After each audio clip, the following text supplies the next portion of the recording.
Peggy 3.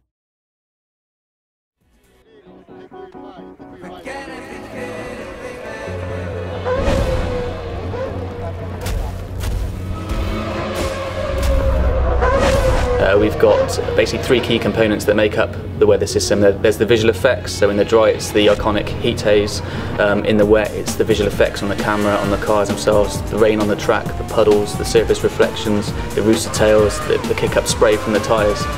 The second aspect is how those visual effects tie into the track simulation. The third part of the weather system is actually the effect it has on the gameplay. It just changes the attitude of the car completely in terms of driving in the dry or fully wet or partially damp track. So it's all about the sort of strategy elements at those points where the track's changing from wet to dry.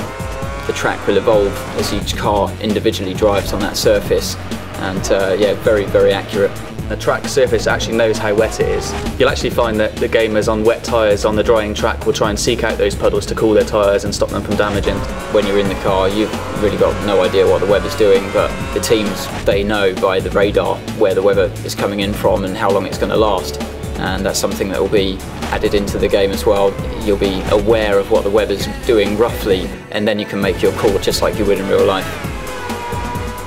The weather system is set up to be completely dynamic for career. It changes over time. So you go to Spa, a typically very unpredictable track. You need to be prepared to alter your car balance as the race weekend progresses, so that when you're heading towards that Sunday race day, you think you've got a car set up that is going to be balanced for the predicted weather conditions.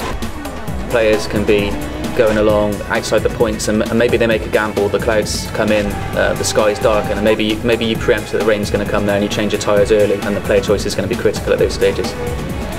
It brings that new element of launching a multiplayer game with Monaco in a heavy downpour, Monaco in the sun, or Monaco when the rain just starts coming down. I prefer to play those kind of scenarios rather than switching tracks into reverse or playing point to point. It's about making the game that I've always wanted to play.